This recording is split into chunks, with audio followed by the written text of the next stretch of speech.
Muchas gracias, Mauricio, y a todos por su asistencia. Bueno, voy a ser un poco más breve que el doctor Francisco porque por el tema de él ya me ha hecho introducción de algunos tópicos que yo quise traer. ¿De acá abajo? De arriba. Entonces me voy a enfocar en estos tres aspectos. La estratificación del riesgo, que ya Francisco lo mencionó, pero voy a hacer mucho más énfasis obviamente en la población de muy alto riesgo. ¿Con qué vamos a tratar estos pacientes de muy alto riesgo? Y un nuevo enfoque terapéutico teniendo en cuenta esta estratificación del riesgo. Pero quiero hacer mucha énfasis en esto, porque vemos pacientes de muy alto riesgo inadecuadamente estudiados. Vemos pacientes que llegan con densitometrías y ni siquiera un perfil de laboratorio básico, y muchísimo menos una evaluación de fractura vertebral. Todos estos pacientes, particularmente mujeres mayores de 70 años, u hombres mayores de 80 años, con un T-score por debajo de 1, requieren una evaluación de fractura vertebral, bien sea radiológica, con una simple radiografía, dorsolumbar, lateral, o una evaluación de fractura vertebral por DEXA. O mujeres posmenopáusicas mayores de 50 años si tienen factores de riesgo de fractura vertebral, tales como ingesta de glucocorticoides, pérdida de estatura de más de 2 centímetros por año o histórica más de 4 centímetros o cualquier otro factor de riesgo de fractura vertebral. Entonces, estos tres pasos son fundamentales hacerlos en la evaluación en el consultorio. Un buen diagnóstico con una densitometría, unos exámenes de laboratorio básicos y siempre estratificar el riesgo de fractura, siempre. Así como hacemos evaluamos el riesgo cardiovascular, debemos evaluar muy bien el riesgo de fractura con una buena historia clínica, capturando todos los factores de riesgo fuertes como fracturas previas, corticoides, etcétera, el FRAX, y evaluando la severidad de la enfermedad con una historia de fracturas periféricas o fracturas vertebrales mediante una evaluación de fractura vertebral, porque el 70% de ellas son silenciosas. Si no las buscamos, nos pasan desapercibidas y vamos a infratratar estos pacientes. Dicho esto, ya hay una nueva categoría que se viene hablando en los últimos años, el riesgo inminente de fractura. Como ustedes pueden ver, los primeros 2 años es el periodo donde más riesgo de refracturarse tiene un paciente. Es decir, si ha hecho una fractura, esos primeros 2 años tienen un altísimo riesgo de presentar una nueva fractura. Entonces, digamos que ese periodo de 24 meses es como el periodo de la ventana de oportunidad para iniciar un tratamiento de rescate. Obviamente el riesgo no va a desaparecer, el riesgo disminuye, pero permanece. Pero los primeros 24 meses es el riesgo muy alto o riesgo inminente de fractura. Entonces ya Francisco ya nos introdujo esto, quiero hacer énfasis en la población de muy alto riesgo de fractura, cuáles son los pacientes que cumplen esta clasificación de muy alto riesgo, son los pacientes que han tenido una fractura reciente, fractura en los últimos 2 meses, una fractura de cadera en los últimos 2, 3 meses, ese paciente automáticamente entra en la categoría de muy alto riesgo, o paciente con fracturas múltiples, paciente que en el pasado, que es muy frecuente, una fractura de coles, fractura antebrazo, y ahora se nos presenta al consultorio con una fractura vertebral o una fractura de húmero o una fractura de cadera. Estamos hablando, como Francisco lo mencionó, fracturas por fragilidad ósea. También aquel paciente que se fractura bajo tratamiento, con medicamentos que afectan el metabolismo óseo. Aquí la mayoría somos reumatólogos, pacientes que consumen corticoides, caen en este escenario, o pacientes que están recibiendo inhibidores de aromatasa. Un nuevo criterio es pacientes con densidad mineral ósea muy baja, pacientes con un T-score por debajo de -3, entran en esta categoría de muy alto riesgo de fractura, o pacientes con un FRAX supremamente elevado, muchísimo más que los de alto riesgo. La IOF incluye pacientes mayores de 80 años con fractura previa o pacientes con fractura previa y antecedentes paternal o maternal de una fractura de cadera. Entonces estos criterios debemos evaluarlos, conocerlos muy detalladamente. Bien, entonces, ¿con qué tratar esos pacientes de muy alto riesgo? Creo que todos conocen pues, las guías del Colegio Americano de Endocrinología, que son las guías digamos, más seguidas con relación al manejo de la osteoporosis posmenopáusica. Cualquiera de estos medicamentos listados arriba en orden alfabético pueden caber en este escenario de pacientes, pero se prefieren obviamente la terapia osteoformadora. Pero en caso de que no esté indicado o esté contraindicado cualquiera de los osteoformadores, podemos usar uno de los antirresortivos inyectables, que ya Francisco lo mencionó, con mayor potencia, como es el ácido zoledrónico o el denosumab, pero preferiblemente la terapia osteoformadora es la terapia de elección en esta población de pacientes de muy alto riesgo de fractura. Reevaluamos periódicamente la respuesta terapéutica. El riesgo de fractura lo debemos evaluar cada año seguido, que el paciente nos puede presentar al año con un nuevo factor de riesgo.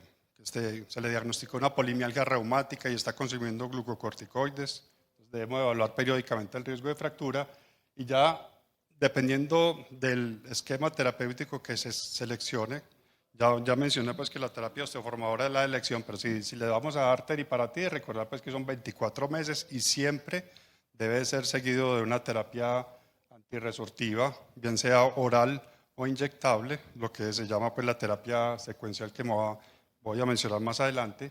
Si decidimos darle romosozumab, tratamiento acá es por 12 meses únicamente. También debe ser usado en una forma secuencial. Una vez suspendido el romosozumab debe pasar una fase de mantenimiento con un antirresortivo, bien sea oral o inyectable, también lo mencionaremos más adelante. Si decidimos darle un antirresortivo a este grupo de pacientes de muy alto riesgo, aquí el denosumab lo debemos dar por periodos mucho más largos que la población de alto riesgo, hasta que el paciente entre en una categoría de bajo riesgo. Hoy en día se está hablando mucho del treat to target también y de pronto llevar al paciente a un test score de cadera total hasta -2 podría ser el treat to target en este tipo de pacientes. Ya Francisco lo mencionó, si lo vamos a suspender, el paciente se le debe hacer transición a otro antirresortivo, un bifosfonato.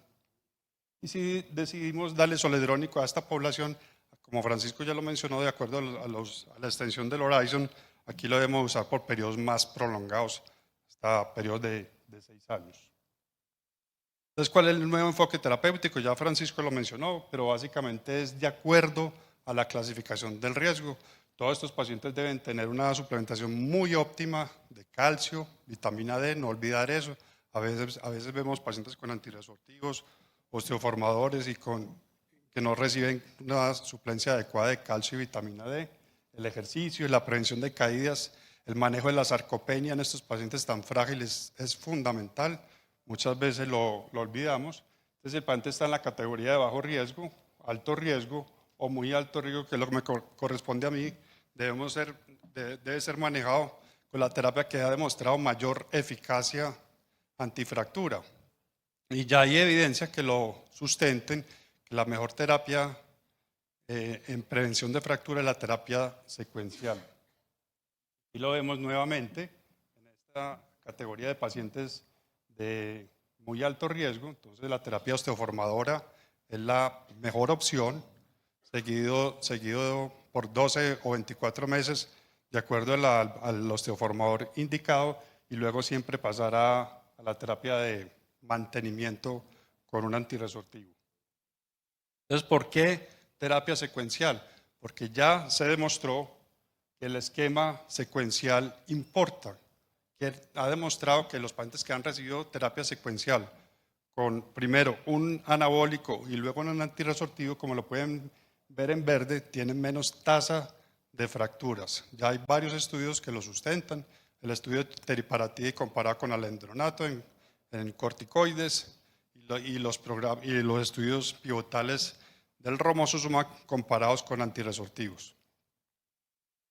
Entonces, en resumen, el mejor esquema secuencial es osteoformador seguido de antirresortivo. Ya Francisco lo mencionó, el estudio Data Switch es un estudio que nos dio mucha enseñanza, no es un estudio pues muy grande, pero quiero recalcar acá que la terapia combinada y terapia secuencial de teriparatide y después denosumab es muy buena opción, de los mejores esquemas en potencia densitométrica, digámosle el término, pero hay que tener mucho cuidado en esos pacientes que están recibiendo denosumab y que luego pasan a teriparatide. Por ejemplo, un paciente que esté recibiendo denosumab y se fractura, uno piensa, bueno, cambiémoslo a teriparatide, pero hay que tener mucho cuidado con estos pacientes, como muestran en ese estudio, que tuvieron una caída muy importante de la densidad mineral ósea en la cadera.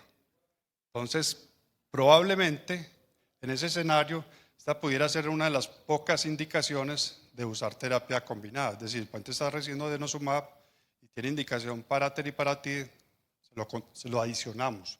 Damos terapia combinada para evitar esta caída de la densidad mineral ósea que parece ser transitoria en la cadera. Quizás los estudios pivotales que más nos han enseñado sobre la terapia secuencial son los estudios pivotales del romosozumab, porque el programa del romo tiene esquema secuencial en los dos estudios grandes. El estudio FRAME, es en el estudio que se compara con placebo el primer año y todos los pacientes son secuenciados, perdón el término, a denosumab por 2 años más. Entonces ese es un estudio de terapia secuencial. Y el estudio ARCH también es un estudio secuencial, pero aquí es un cabeza a cabeza de romo versus alendronato en el primer año y luego todos los pacientes pasan a una fase abierta de alendronato. Entonces estos dos estudios muy grandes nos dieron mucha información sobre los esquemas secuenciales de la población de alto y muy alto riesgo. Y aquí lo resumimos. Aquí vemos el efecto, el impacto en la densidad mineral ósea en columna, cadera y cuello femoral respectivamente a los 3 años del estudio. Y vemos cómo en el primer año, los primeros 12 meses fueron cuando los pacientes recibieron romo. Miren cómo hay una ganancia muy robusta de la densidad mineral ósea en el primer año en las 3 regiones, columna, cuello femoral y cadera total. Y luego cuando fueron pasados a denosumab, esa ganancia se mantiene, inclusive aún se magnifica. Entonces esta secuencia de romo, denosumab es una muy buena opción en incremento de densidad mineral ósea en esta población de pacientes de muy alto riesgo. De hecho, en este estudio, más del 60, casi el 70% de los pacientes tuvieron incrementos de más del 10% de la densidad mineral ósea en columna lumbar, o sea que producen unos incrementos muy importantes en la densidad mineral ósea. Pero lo más importante es esto, porque hay que demostrar también la prevención de fracturas, porque uno suponía que podía pasar lo mismo que pasó con el fluoruro de sodio. Pero aquí se demuestra que el efecto antifractura es rápido y se mantiene con la secuenciación al denosumab. De hecho, se magnifica. Entonces esto confirma la eficacia en densidad ósea y en prevención de fracturas.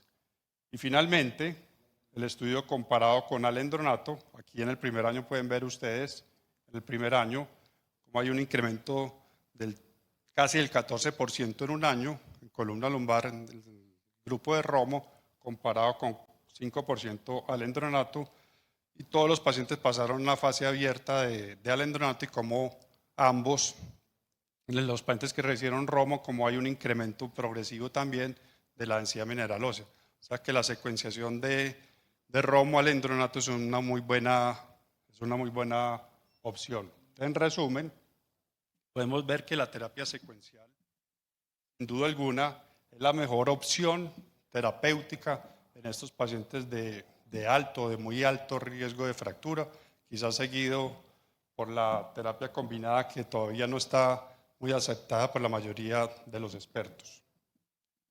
Y siempre nos preguntamos, bueno, ya tenemos 2 anabólicos, ¿cuál escoger? ¿Teriparatide o romosozumab? Dejando a un lado la restricción que tenemos por INVIMA. No hay mucho al respecto, pero esta es una referencia que los invito a leer, que es muy interesante, de la doctora Felicia Cosman también. Entonces hay algunos aspectos que deberíamos tener en cuenta a la hora de escoger un anabólico, el uno o el otro. Factores de adherencia. Uno es 12 meses, mensual, el otro es diario por 24 meses. Entonces ya habría que discutirlo con el paciente. El costo y el acceso. Tratamiento previo. Si el paciente ha recibido tratamiento previo con bifofonatos. El estudio Structure, que compara romo contra teriparatide a un año en pacientes previamente expuestos a bifofonatos, demostró que hay mejor impacto en ganancia de densidad mineral ósea en cadera en los pacientes que fueron tratados con romosozumab. Otros factores, paciente con densidad muy baja en cadera, posiblemente se beneficien más del romo que el teriparatide, porque el romo ya ha demostrado datos positivos en cadera, pero quizás el mejor criterio para seleccionar uno o el otro sería la presencia de comorbilidades. Entonces, si el paciente tiene riesgo de osteosarcoma, la mejor opción sería ponerlo en romosozumab. Si el paciente presenta con niveles elevaditos de calcemia, descartando una causa metabólica, obviamente si tiene hipercalcemia, pues le damos romo, porque el teriparatide puede causar ese evento adverso de hipercalcemia. En cambio, el romo, hipocalcemia, por su efecto antirresortivo también, su efecto dual. Si el paciente tiene intolerancia al teriparatide, que a veces vemos pacientes que hacen calambres, mareos, pues el romo podría ser una opción. Pacientes que han sido expuestos previamente a teriparatide, como el caso que Andrés ahora nos mencionaba, paciente que recibió teriparatide en el pasado, pero se presenta con un T-score muy bajo todavía, -4, y nuevas fracturas, ya no le podemos dar más teriparatide, entonces el romosozumab, un ciclo de romosozumab pudiera ser una muy buena opción. Pacientes con evento cardiovascular previo o cerebrovascular, sabemos que está contraindicado el romosozumab, entonces ahí el teriparatide. Y luego del osteoformador, ¿qué? Terminamos los 12 o 24 meses. ¿Qué escogemos? Alendronato, zoledrónico o denosumab. Esas son las tres opciones que tenemos. Pues ya hay algunas sugerencias al respecto. Este es el único estudio que hay después de osteoformador, de un estudio pequeño. Es un estudio hecho en población japonesa, pero se demuestra lo que se suponía, que el denosumab tiene mejor impacto en ganancia de densidad mineral ósea comparado con los bifofonatos. Desde ahí, una de estas recomendaciones es luego del osteoformador con el antirresortivo, depende del riesgo. Una vez termine el paciente lo de la terapia con osteoformadores, pues debemos evaluar el riesgo nuevamente, a ver en qué categoría está ese paciente. Si el paciente persiste, todavía es muy alto riesgo. Si la densidad mineral ósea persiste muy baja, si tiene múltiples fracturas, posiblemente el mejor antirresortivo sería el más potente en incrementos de densidad mineral ósea, como es el denosumab. Entonces, probablemente el denosumab sería la mejor opción en estos pacientes que han recibido previamente teriparatide o romosozumab. Para terminar, esta referencia es bastante útil. Con esta bonita gráfica quiero terminar. Debemos seleccionar muy bien estos pacientes que al cabo del tiempo se nos pueden ir deteriorando, pueden llegar a esta categoría, a esta estratificación de alto o de muy alto riesgo. Siempre debemos darle una terapia de rescate, como lo usamos en otras patologías autoinmunes, por ejemplo, en nefritis lúpica, terapia de rescate los primeros 12 o 24 meses con terapia osteoformador, y siempre debemos pasarlo a una fase de mantenimiento, de consolidación con antirresortivos por un tiempo que depende pues, de la evolución, bien sea bifofonatos y denosumab, hasta que el paciente nos llegue a una categoría de bajo riesgo. Insisto, nuevamente, estos pacientes siempre deben tener una evaluación muy completa. Muchas veces olvidamos esto: la evaluación de fractura vertebral, la evaluación de la parte muscular. Estos pacientes no son solo hueso, hay que hacerle una evaluación adecuada de sarcopenia, la prevención de caídas y usar la terapia más potente que ha demostrado mayor eficacia. Muchas gracias.